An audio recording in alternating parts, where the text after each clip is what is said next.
Guys so much for joining me on another episode of the No Common Measure podcast. On today's episode, I'm talking to Jamie, who's a funding coordinator for the Demand Project. The Demand Project aims at eradicating human trafficking, child online enticement, and other child abuses that are going on in the Tulsa, Oklahoma area. So join me as I talk to Jamie. I think we can all learn from the work that she's doing. Welcome to the No Common Measure podcast, where we tell stories that will guide and inspire you to look at your life experiences differently.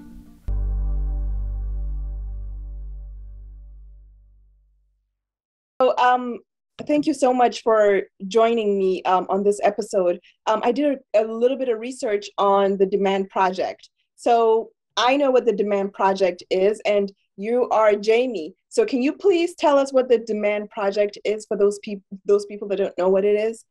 Absolutely. First of all, thank you so much for this conversation. What we're going to talk about today is important, but it's also something that not a lot of people want to face the reality of. So I appreciate you having a platform to have this conversation on. Mm-hmm. The Demand Project is fighting to eradicate human trafficking.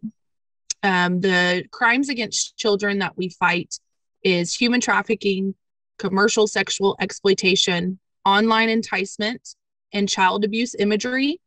We fight these crimes against children through our prevention programs. We have very specific prevention programs for children, parents, and professionals. We also have an in-house legal team that protects children when it comes to not only their personal records, because of the crime that is being committed to them, often they become this crime. Mm-hmm. In the state of Oklahoma, which is where I am, if we can prove that these children have been victims of sex trafficking during their crimes, we can get their records expunged. So we have an in-house legal team that does restorative justice. Mm-hmm. We also have civil litigation. If and when the traffickers are prosecuted, we are able to represent our clients. We also have court advocacy. We have federal cases often because in our recovery department, we work hand in hand with law enforcement on a federal level. We work with Homeland Security and U.S. Marshals in recovering children from these situations. Mm-hmm. And so when it comes to federal cases, we do not represent our clients, but we do have court advocacy. We also, outside of our recovery program, have something that is possibly the most important, but it's definitely the most needed, and that is our restoration. Mm-hmm. So restoration of sex trafficking victims can take anywhere from 10 to 20 years based off of the trauma that these people, whether they're children or adults, incur while these crimes are being done to them. And so our restoration campus is the nation's largest restoration campus. Mm-hmm. Our capacity to house 60 children. We personally take girls ages 11 to 17 years old. Mm-hmm. It's very specific for a reason because of the trauma that is brought onto these children. Keeping it in a age group as well as a gender is really important for their restoration. Yes. And so out of those 4 programs, I personally am the donor, developer, and funding coordinator for the organization. Mm-hmm. So I'm responsible for funding the programs. And it's my greatest joy to get to introduce not only our organization, but this issue to as many people as possible. Mm-hmm. Because as you could imagine, it's going to take all of us doing our part to end, if we truly believe we're going to eradicate human trafficking, mm-hmm. it's going to take everyone, not just the 10 employees mm-hmm. At our 8-year-old organization. It's going to take more than that. Yes. Oh my goodness.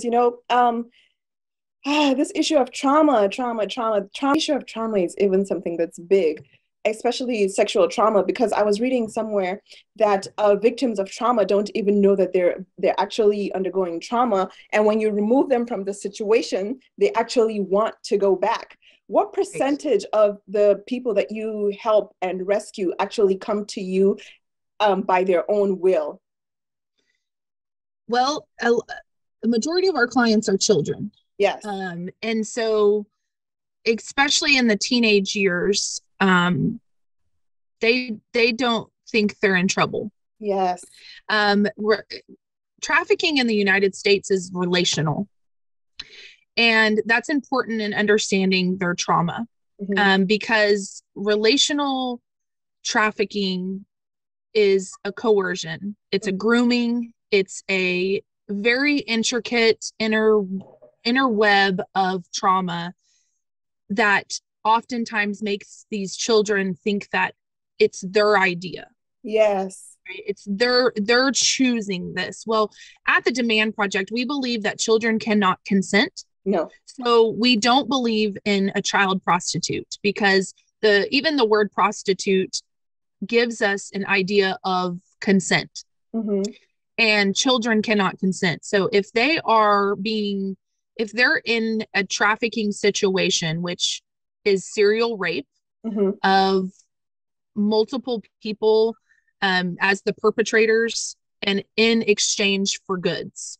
Okay, so the children that we're working with is a very specific trauma that they have incurred. So to say that they are often willing to come to us and get the help, I mean, maybe 50-50, right? So we have in our country, 40% of trafficked children are trafficked by their family. So that in and of itself is very hard to understand for a person that is maybe first being introduced to this issue, or it's the first time they've heard that statistic. It doesn't make sense. So in what we do, being licensed through DHS, is we often get children that have already been removed from the situation, and their caregiver, their current caregiver, whether it's a grandmother, an aunt, or a foster family, they know they need help. But like what you were saying with the trauma, the majority of our clients have something called DID. DID, okay. And that is a disorder that ultimately is a protection when it comes to sexual trauma. So what happens is the brain actually stores that memory and doesn't allow, it puts it in a chamber, basically, in their brain. And it causes split personalities of sorts. So there's different ways to talk about this. I am not well educated enough. I'm not a therapist. I'm not a psychologist, but I do know that the children that we're helping are on all different levels based off when the trauma starts and how long the trauma happens. Wow. Split personality, huh? You know, I'm just a little bit flabbergasted as to why it's your relation that is actually causing you harm. You know, it starts from the house, it starts from inside. And helping these people is very, very important. So there are still people that you still don't reach, even with your capacity, you know, and these traumas last 15 to 20 years. That's a very long time. How many people from your camp are able to go out into society and actually function? So our campus, being for children under the age of 18, it's a 2-year program, and we've only been open for a year. So just to put it in perspective for you, you know, if we get an 11-year-old and she goes through the full program, she's 13 when she leaves. That looks much differently than a 19-year-old that may be graduating and leaving our program. Yes. So just like the children that we recover, how each situation is different based off of not only the trauma, but their home life, is to where they will be after our program. So our program is designed as a wraparound program that is all based off of a resource plan that client creates themselves. So it could be learning how to ride a bike. It could be learning how to drive. It could be, there's a lot of a lot of different points in their resource plan Mm-hmm. that is going to keep them engaged on who they're going to be when they leave our program. Yeah. So we're constantly in those 2 years laying the foundation for who they're going to be when they leave. And depending on those different, um, you know, different characteristics of that child is going to be based on what they're going to do when they leave our program, whether that's a transitional living, Mm-hmm. um, or it is getting them back into, getting them adopted, getting them back into their family's house. We've had different situations for all different children. Wow. So August of 2020 is when our campus opened. Harvest of Dreams. So the people that you have there are still in the Right. process. Yes. No one has left yet. Right. Yes. Wow. And what type of programs do you guys provide them? I'll walk you through our program. When a child first comes on our campus, they start in a 30-day house.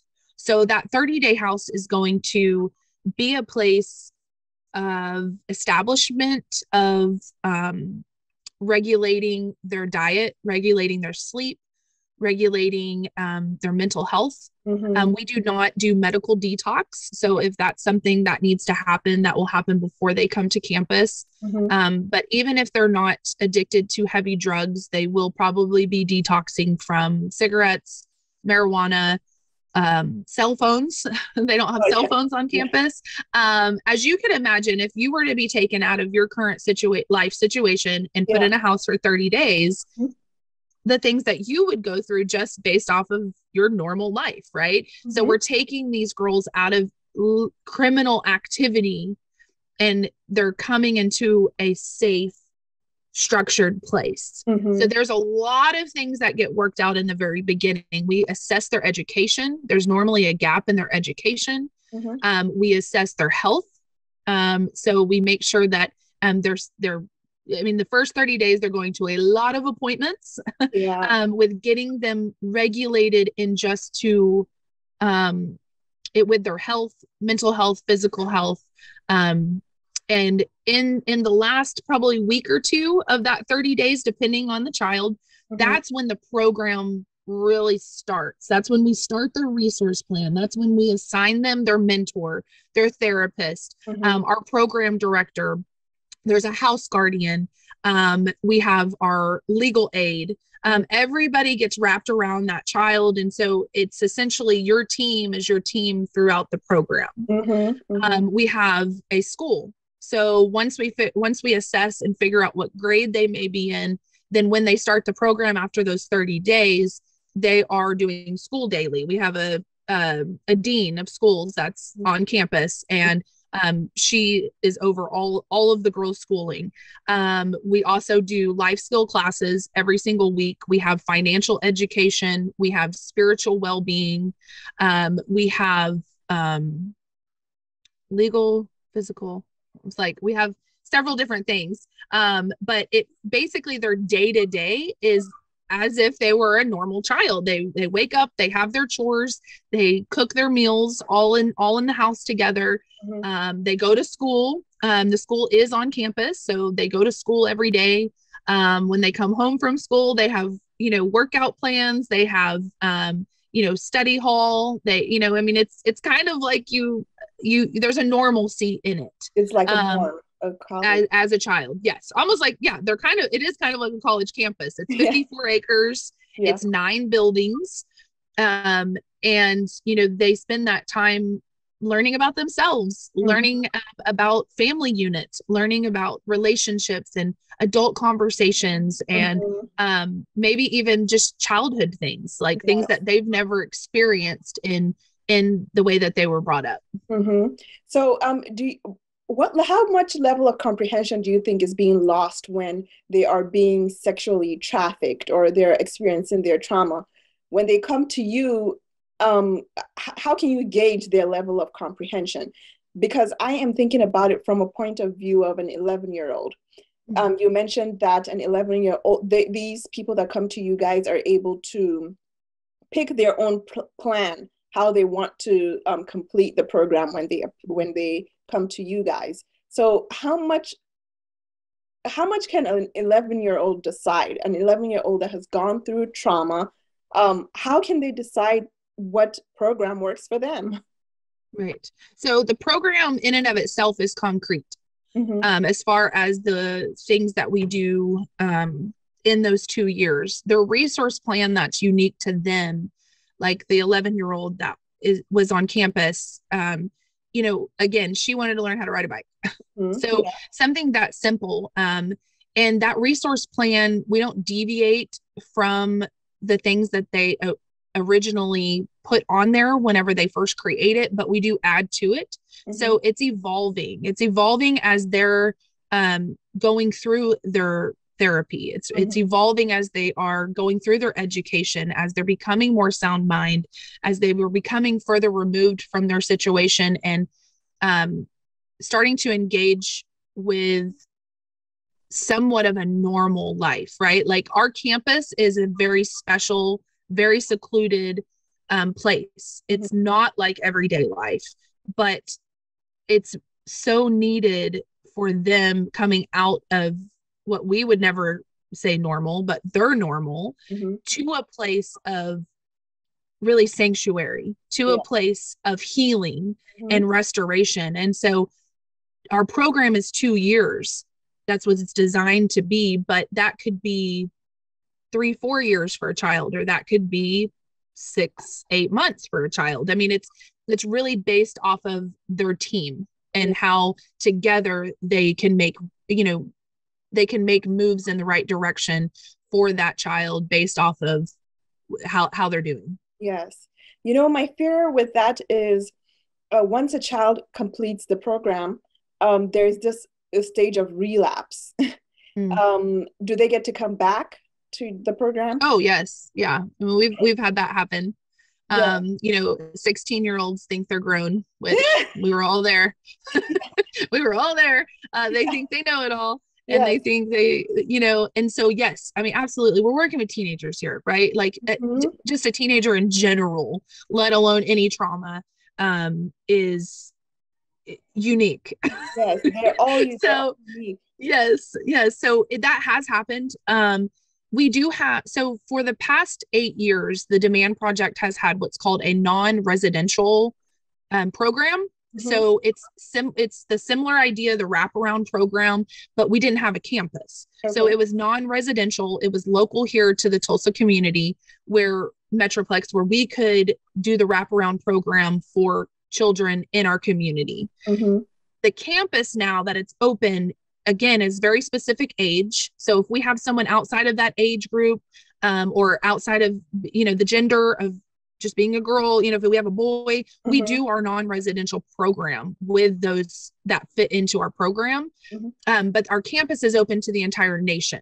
So we've brought in girls from different states, and we work with federal law enforcement for us to be a place, a safe house for these children that are being rescued. Wow. Amazing, amazing, amazing.